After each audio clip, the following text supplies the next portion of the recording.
ओम श्री गणेशाय नमः।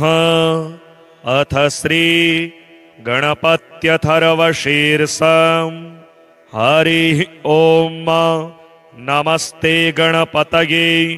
त्वमेव प्रत्यक्षं तत्त्वमसि। त्वमेव केवलं कर्तासि। त्वमेव केवलं धर्तासि। त्वमेव केवलं हर्तासि। त्वमेव सर्वं खल्विदं ब्रह्मासि। त्वं साक्षादात्मासि नित्यं। ऋतं वच्मि सत्यं वच्मि। अवत्वं माम् अववक्तारम् अवश्रोतारम् अवदातारम् अवधातारम् अवानोचानमवशिष्यम् अवपश्चात्तात् अवपुरस्तात् अवोत्तरात्तात् अवदक्षिणात्तात् अवचोर्ध्वात्तात् अवाधरात्तात् सर्वतो मां पाहि पाहि समन्तात्। त्वं वाङ्मयस्त्वं चिन्मयः त्वमानन्दमयस्त्वं ब्रह्ममयः। त्वं सच्चिदानन्दाद्वितीयोऽसि। त्वं प्रत्यक्षं ब्रह्मासि। त्वं ज्ञानमयो विज्ञानमयोऽसि। सर्वं जगदिदं तत्तो जायते। सर्वं जगदिदं तत्तस्तिष्ठति। सर्वं जगदिदं त्वयि लयमेष्यति। सर्वं जगदिदं त्वयि प्रत्येति। त्वं भूमिरापो नलो नीलो नभः। त्वं चत्वारि वाक्पदानि। त्वं गुणत्रयातीतः। त्वमवस्थात्रयातीतः। त्वं देहत्रयातीतः। त्वं कालत्रयातीतः। त्वं मूलाधारस्थितोऽसि नित्यं। त्वं शक्तित्रयात्मकः। त्वां योगिनो ध्यायन्ति नित्यं। त्वं ब्रह्मा त्वं विष्णुस्त्वं रुद्रस्त्वम् इन्द्रस्त्वम् अग्निस्त्वं वायुस्त्वं सूर्यस्त्वं चन्द्रमास्त्वं ब्रह्म भूर्भुवः स्वरो मां। गणादिं पूर्वमुच्चार्य वर्णादिं तदनन्तरम् अनुस्वारः परतरः अर्धेन्दुलसितं तारेण रिद्धम् एतत्तौमनुस्वरूपम्। गकारः पूर्वरूपम् अकारो मध्यमरूपम् अनुस्वारश्चान्त्यरूपम् बिन्दुरुत्तररूपम् नादः सन्धानम् संहिता सन्धिः। सहसा गणेश विद्या गणकऋषिः निश्चिद्गायत्री छन्दः गणपतिर्देवता। ॐ गं गणपतये नमः। एकदन्ताय विद्महे वक्रतुण्डाय धीमहि तन्नो दन्तिः प्रचोदयात्। एकदन्तं चतुर्हस्तं पाशमङ्कुशधारिणं रदं च वरदं हस्तैर्बिभ्राणं मूषकध्वजं रक्तं लम्बोदरं शूर्पा कर्णकं रक्तवाससं रक्तगन्धानुलिप्ताङ्गं रक्तपुष्पैः सुपूजितं भक्तानुकम्पिनं देवं जगत्कारणमच्युतम् आविर्भूतं च सृष्ट्यादौ प्रकृतेः पुरुषात् परम्। एवं ध्यायति यो नित्यं स योगी योगिनां वरः। नमो व्रातपतये नमो गणपतये नमः प्रमथपतये नमस्ते स्तुलम्बोदराय एकदन्ताय विघ्नविनाशिने शिवसुताय श्रीवरदमूर्तये नमो नमः। श्रीमहागणपतिकवच श्रीमहागणपतये नमः। शुक्लाम्बरधरं विष्णुं शशिवर्णं चतुर्भुजं प्रसन्नवदनं ध्यायेत् सर्वविघ्नोपशान्तये। श्रीगुरुभ्यो नमः। श्रियं गणपतिं दुर्गां वटुकं शिवमच्युतं ब्रह्माणं गिरिजां लक्ष्मीं वाणीं वन्दे विभूतये। वन्दे गुरुपदद्वन्द्वमवासनमगोचरं रक्तशुक्लप्रभामिश्र मतर्क्यं त्रैपुरं महः। अज्ञानतिमिरान्धस्य ज्ञानाञ्जनशलाकया चक्षुरुन्मीलितं येन तस्मै श्रीगुरवे नमः।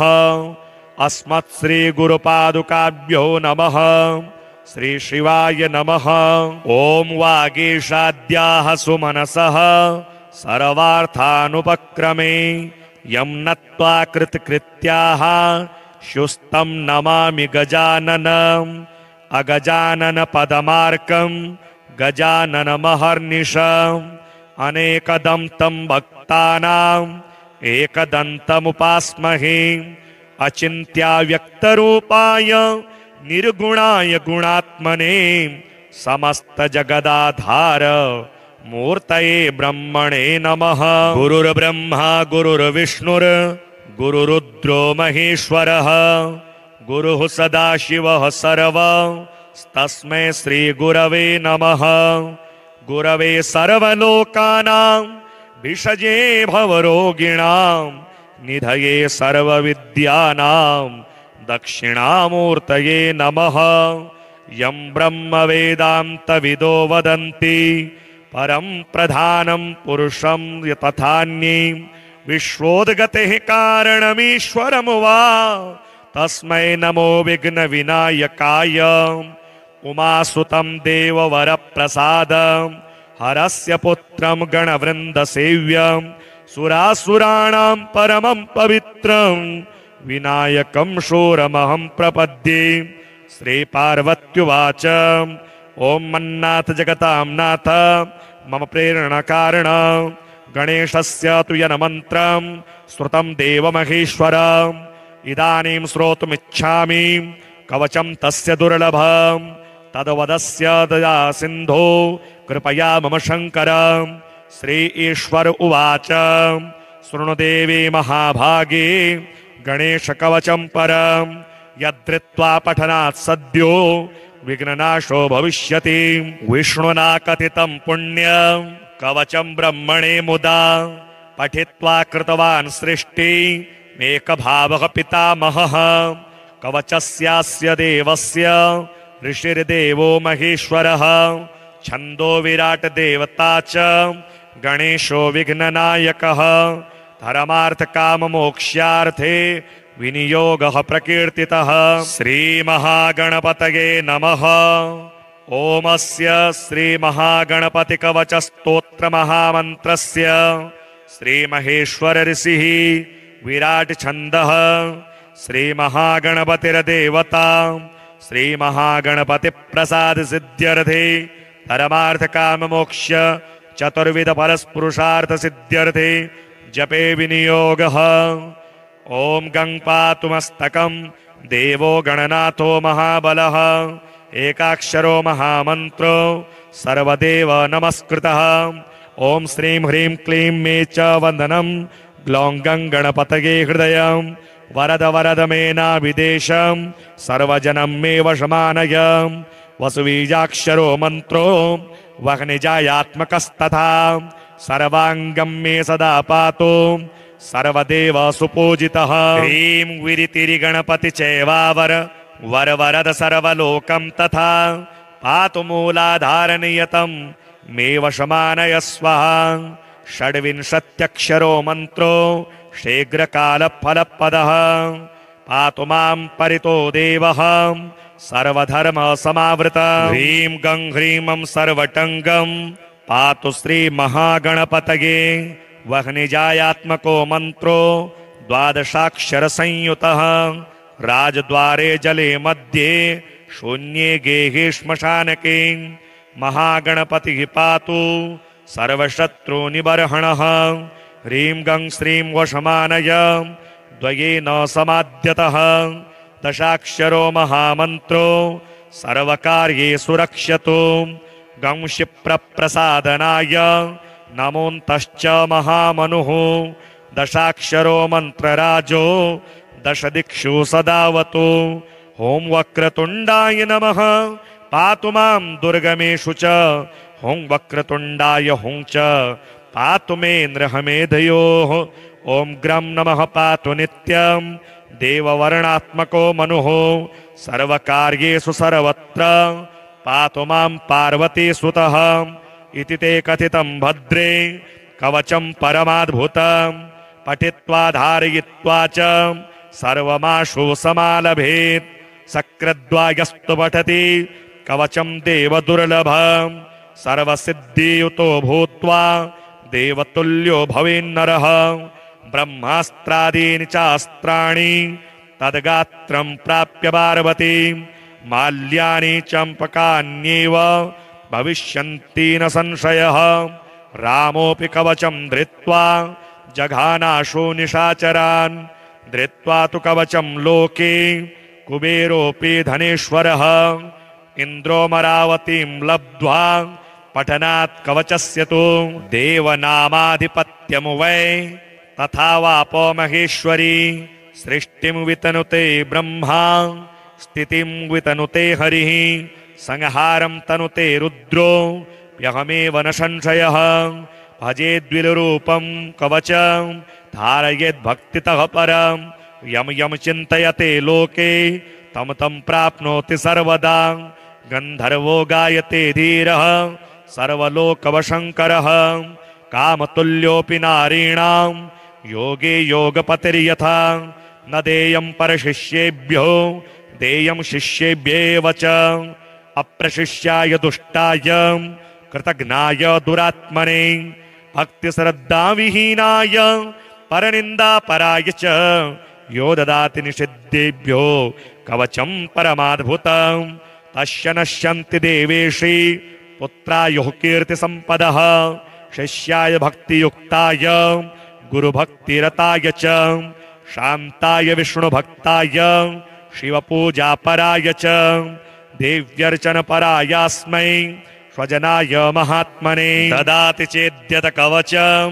शीघ्रसिद्धिप्रदं भवेत् एतत् कवचमज्ञात्वा यो जपेच्च गणाधिपं दारिद्र्यं परमं लब्ध्वा सोचिरान् मृत्युमाप्नुयात् ज्ञात्वा तु कवचं यो वै जपेद्भक्तिपुरःसरं जगान्ते कवचं दिव्यं पठेन्नित्यं नियन्त्रितः सर्वान् कामान् समादाद्य गणेशस्य प्रियो भवेत्। हरिः ॐ नमस्ते गणपतये त्वमेव प्रत्यक्षं तत्त्वमसि त्वमेव केवलं कर्तासि त्वमेव केवलं धर्तासि त्वमेव केवलं हर्तासि त्वमेव सर्वं खल्विदं ब्रह्मासि त्वं साक्षादात्मासि नित्यं ऋतं वच्मि सत्यं वच्मि अवत्वं माम्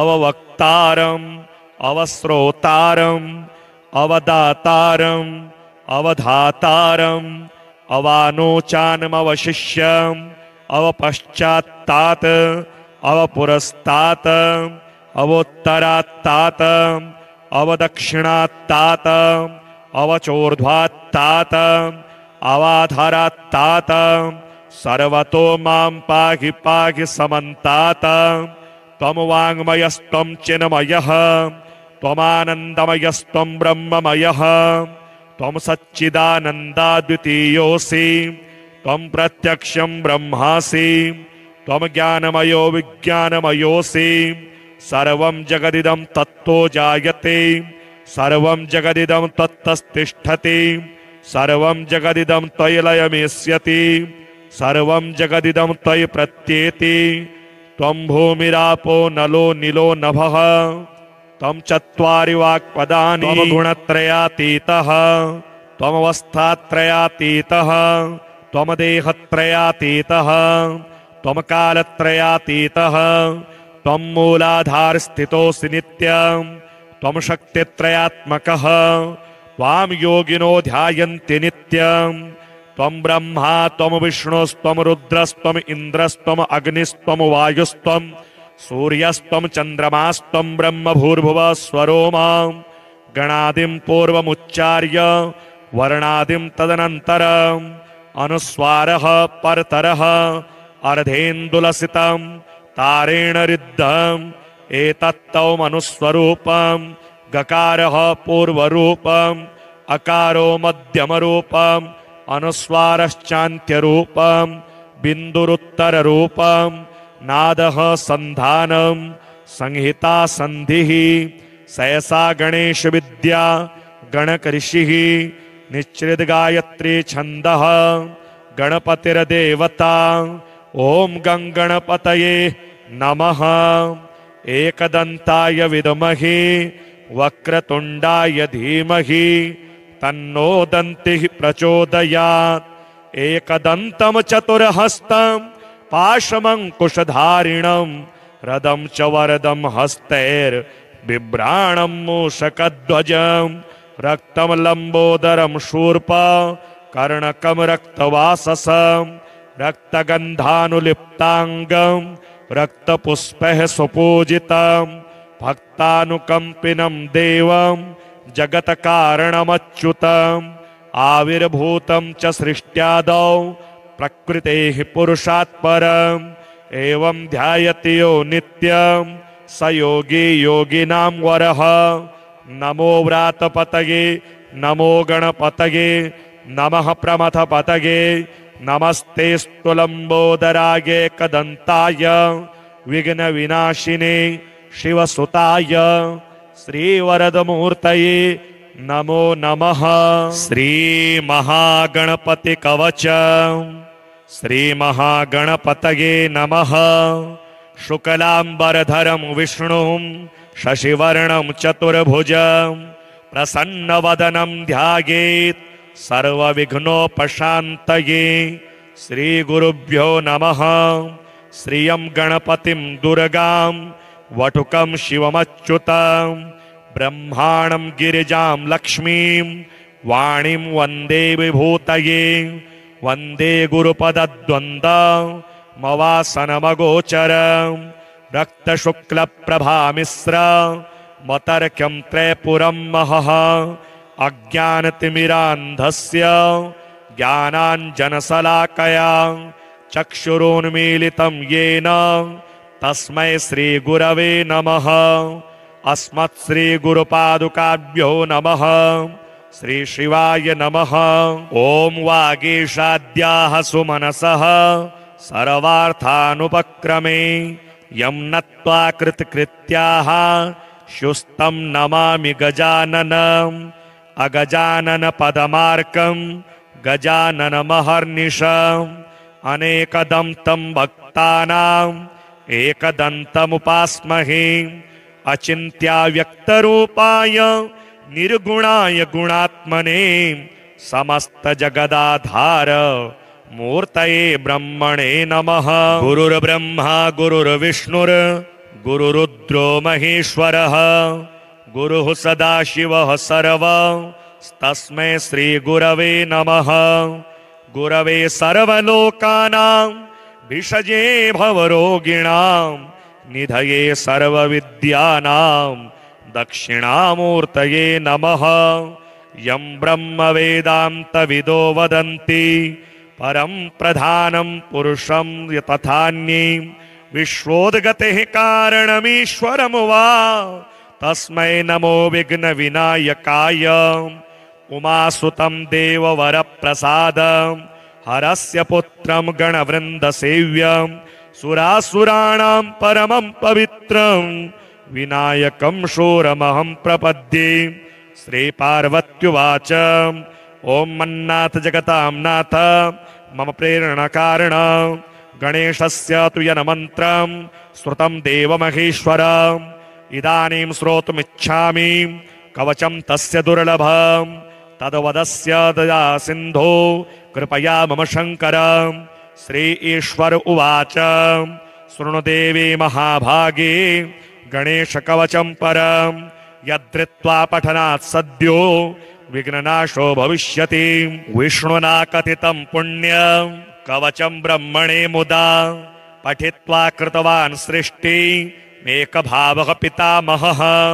कवचस्यास्य देवस्य ऋषिर्देवो महेश्वरः छन्दो विराट देवता च गणेशो विघ्ननायकः।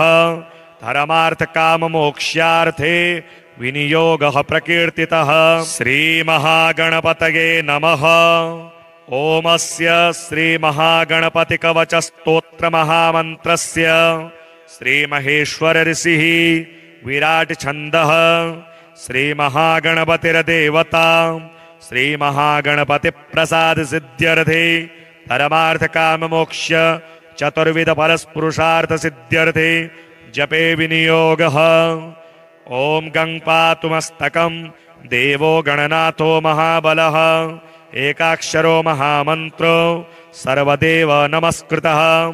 ॐ श्रीं ह्रीं क्लीं मे च वन्दनं ग्लौं गं गणपतये हृदयं वरद वरद मे नाभिदेशं सर्वजनं मे वशमानय। वसुबीजाक्षरो मन्त्रो वह्निजायात्मकस्तथा सर्वाङ्गं मे सदा पातु सर्वदेव सुपूजितः। ह्रीं विरितिरिगणपति चैवावर वर वरद सर्वलोकं तथा पातु मूलाधारनियतं मे वशमानय स्वाहा। षड्विंशत्यक्षरो मन्त्रो शीघ्रकालफलपदः पातु मां परितो देवः सर्वधर्मसमावृतः। ह्रीं गं ह्रीं सर्वटङ्गं पातु श्रीमहागणपतये वह्निजायात्मको मन्त्रो द्वादशाक्षरसंयुतः राजद्वारे जले मध्ये शून्ये गेहे श्मशानके महागणपतिः पातु सर्वशत्रुनिबर्हणः।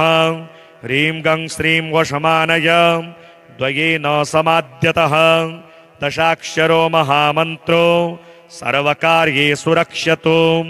गं क्षिप्रप्रसादनाय नमोऽन्तश्च महामनुः दशाक्षरो मन्त्रराजो दशदिक्षु सदावतु।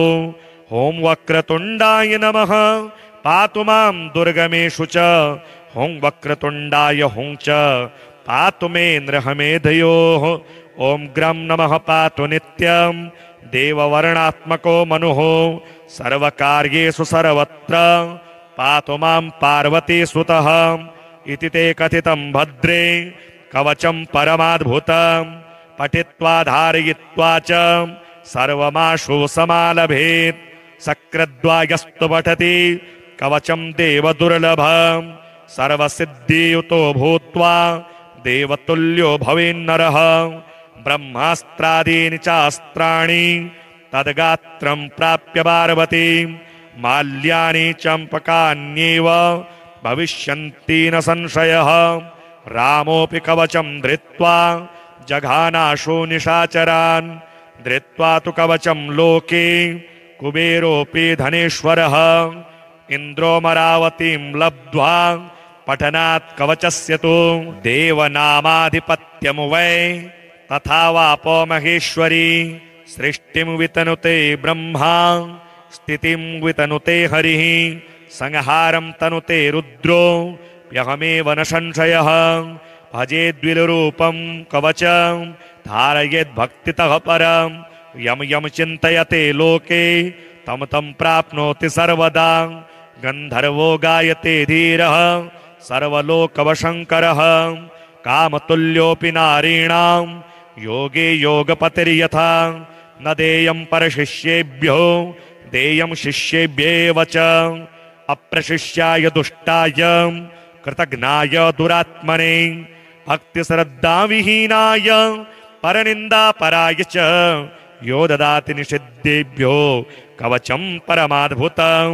तस्य नश्यन्ति देवेशि पुत्रायुः कीर्तिसम्पदः शिष्याय भक्तियुक्ताय गुरुभक्तिरताय च शान्ताय विष्णुभक्ताय शिवपूजापराय च देव्यर्चनपरायास्मै स्वजनाय महात्मने ददाति चेद्यत कवचं शीघ्रसिद्धिप्रदं भवेत्। एतत् कवचमज्ञात्वा यो जपेच्च गणाधिपं दारिद्र्यं परमं लब्ध्वा सोचिरान् मृत्युमाप्नुयात्। ज्ञात्वा तु कवचं यो वै जपेद् भक्तिपुरःसरं जगान्ते कवचं दिव्यं पठेन्नित्यं नियन्त्रितः। सर्वान् कामान् समादाद्य गणेशस्य प्रियो भवेत्। हरिः ॐ नमस्ते गणपतये त्वमेव प्रत्यक्षं तत्त्वमसि त्वमेव केवलं कर्तासि त्वमेव केवलं धर्तासि त्वमेव केवलं हर्तासि त्वमेव सर्वं खल्विदं ब्रह्मासि त्वं साक्षादात्मासि नित्यं ऋतं वच्मि सत्यं वच्मि अवत्वं माम् अववक्तारम् अवश्रोतारम् अवदातारम् अवधातारम् अवानोचानमवशिष्यम् अवपश्चात्तात् अवपुरस्तात् अवोत्तरात्तात् अवदक्षिणात्तात् अवचोर्ध्वात्तात् अवाधरात्तात् सर्वतो मां पाहि पाहि समन्तात् त्वं वाङ्मयस्त्वं चिन्मयः त्वमानन्दमयस्त्वं ब्रह्ममयः त्वं सच्चिदानन्दाद्वितीयोऽसि त्वं प्रत्यक्षं ब्रह्मासि त्वं ज्ञानमयो विज्ञानमयोऽसि सर्वं जगदिदं तत्तो जायते सर्वं जगदिदं तत्तस्तिष्ठति सर्वं जगदिदं त्वयि लयमेष्यति सर्वं जगदिदं त्वयि प्रत्येति त्वं भूमिरापो नलो निलो नभः त्वं चत्वारि वाक्पदानि त्वं गुणत्रयातीतः त्वमवस्थात्रयातीतः त्वं देहत्रयातीतः त्वं कालत्रयातीतः त्वं मूलाधारस्थितोऽसि नित्यं त्वं शक्तित्रयात्मकः त्वां योगिनो ध्यायन्ति नित्यं त्वं ब्रह्मा त्वं विष्णुस्त्वं रुद्रस्त्वं इन्द्रस्त्वं अग्निस्त्वं वायुस्त्वं सूर्यस्त्वं चन्द्रमास्त्वं ब्रह्म भूर्भुवः स्वरोमां गणादिं पूर्वमुच्चार्य वर्णादिं तदनन्तरम् अनुस्वारः परतरः अर्धेन्दुलसितं तारेण रिद्धम् एतत्तौमनुस्वरूपम् गकारः पूर्वरूपम् अकारो मध्यमरूपम् अनुस्वारश्चान्त्यरूपम् बिन्दुरुत्तररूपम् नादः सन्धानम् संहिता सन्धिः सहसा गणेश विद्या गणकऋषिः निश्चितगायत्री छन्दः गणपतिर्देवता ॐ गणपतये नमः एकदन्ताय विद्महे वक्रतुण्डाय धीमहि तन्नो दन्तिः प्रचोदयात् एकदन्तं चतुर्हस्तं पाशमङ्कुशधारिणं रदं च वरदं हस्तैर्बिभ्राणं मूषकध्वजं रक्तं लम्बोदरं शूर्पा कर्णकं रक्तवाससं रक्तगन्धानुलिप्ताङ्गं रक्तपुष्पैः सुपूजितं भक्तानुकम्पिनं देवं जगत्कारणमच्युतम् आविर्भूतं च सृष्ट्यादौ प्रकृतेः पुरुषात् परम् एवं ध्यायति यो नित्यं स योगी योगिनां वरः नमो व्रातपतये नमो गणपतये नमः प्रमथपतये नमस्तेऽस्तु लम्बोदराय एकदन्ताय विघ्नविनाशिने शिवसुताय श्रीवरदमूर्तये नमो नमः। श्रीमहागणपतिकवच श्रीमहागणपतये नमः। शुक्लाम्बरधरं विष्णुं शशिवर्णं चतुर्भुजं प्रसन्नवदनं ध्यायेत् सर्वविघ्नोपशान्तये। श्रीगुरुभ्यो नमः। श्रियं गणपतिं दुर्गां वटुकं शिवमच्युतं ब्रह्माणं गिरिजां लक्ष्मीं वाणीं वन्दे विभूतये। वन्दे गुरुपदद्वन्द्वमवासनमगोचरं रक्तशुक्लप्रभामिश्र मतर्क्यं त्रैपुरं महः अज्ञानतिमिरान्धस्य ज्ञानाञ्जनशलाकया चक्षुरुन्मीलितं येन तस्मै श्रीगुरवे नमः। अस्मत्श्रीगुरुपादुकाभ्यो नमः। श्रीशिवाय नमः। ॐ वागीशाद्याः सुमनसः सर्वार्थानुपक्रमे यं नत्वा कृतकृत्याः शुस्तं नमामि गजाननम् अगजाननपदमार्कं गजाननमहर्निशम् अनेकदं तं भक्तानाम् एकदन्तमुपास्महे। अचिन्त्याव्यक्तरूपाय निर्गुणाय गुणात्मने समस्तजगदाधार मूर्तये ब्रह्मणे नमः। गुरुर्ब्रह्मा गुरुर्विष्णुर् गुरुरुद्रो महेश्वरः गुरुः सदाशिवः सर्वस्तस्मै श्रीगुरवे नमः। गुरवे सर्वलोकानां भिषजे भवरोगिणां निधये सर्वविद्यानां दक्षिणामूर्तये नमः। यं ब्रह्म वेदान्तविदो वदन्ति परं प्रधानं पुरुषं तथान्ये विश्वोद्गतेः कारणमीश्वरं वा तस्मै नमो विघ्नविनायकाय। उमासुतं देववरप्रसादं हरस्य पुत्रं गणवृन्दसेव्यं सुरासुराणां परमं पवित्रं विनायकं शूरमहं प्रपद्ये। श्रीपार्वत्युवाच ॐ मन्नाथ जगतां नाथ मम प्रेरणकारण गणेशस्य तु यन्मन्त्रं श्रुतं देवमहेश्वरम् इदानीं श्रोतुमिच्छामि कवचं तस्य दुर्लभं तद्वदस्य दया सिन्धो कृपया मम शङ्कर। श्री ईश्वर उवाच शृणुदेवी महाभागे गणेशकवचं परं यद्धृत्वा पठनात् सद्यो विघ्ननाशो भविष्यति। विष्णुना कथितं पुण्यं कवचं ब्रह्मणे मुदा पठित्वा कृतवान् सृष्टिमेकभावः पितामहः। कवचस्यास्य देवस्य ऋषिर्देवो महेश्वरः छन्दो विराट देवता च गणेशो विघ्ननायकः। धर्मार्थकाममोक्ष्यार्थे विनियोगः प्रकीर्तितः। श्रीमहागणपतये नमः। ओमस्य श्रीमहागणपतिकवचस्तोत्रमहामन्त्रस्य श्रीमहेश्वर ऋषिः विराट छन्दः श्रीमहागणपतिर्देवता श्रीमहागणपतिप्रसाद सिद्ध्यर्थे धर्मार्थकाममोक्ष चतुर्विध फलस्पुरुषार्थ सिद्ध्यर्थे जपे विनियोगः। ॐ गं पातु मस्तकं देवो गणनाथो महाबलः एकाक्षरो महामन्त्रो सर्वदेव नमस्कृतः। ॐ श्रीं ह्रीं क्लीं मे च वन्दनं ग्लौं गं गणपतये हृदयं वरद वरद मे नाभिदेशं सर्वजनं मे वशमानय। वसुबीजाक्षरो मन्त्रो वह्निजायात्मकस्तथा सर्वाङ्गं मे सदा पातु सर्वदेव सुपूजितः। ह्रीं विरितिरिगणपति चैवावर वर वरद सर्वलोकं तथा पातु मूलाधारनियतं मे वशमानय स्वाहा।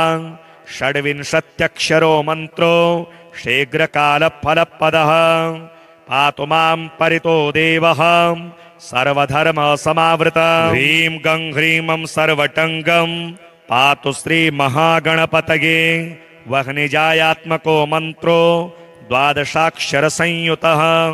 राजद्वारे जले मध्ये शून्ये गेहे श्मशानके महागणपतिः पातु सर्वशत्रुनिबर्हणः। ह्रीं गं श्रीं वशमानय द्वयेन समाद्यतः। दशाक्षरो महामन्त्रो सर्वकार्येषु रक्ष्यतु। गं क्षिप्रप्रसादनाय नमोऽन्तश्च महामनुः। दशाक्षरो मन्त्रराजो दशदिक्षु सदावतु। ॐ वक्रतुण्डाय नमः पातु मां दुर्गमेषु च। ॐ वक्रतुण्डाय हुं च पातु मे नृहमेधयोः। ॐ ग्रं नमः पातु नित्यं देववर्णात्मको मनुः। सर्वकार्येषु सर्वत्र पातु मां पार्वतीसुतः। इति ते कथितं भद्रे कवचं परमाद्भुतं पठित्वा धारयित्वा च सर्वमाशु समालभेत्।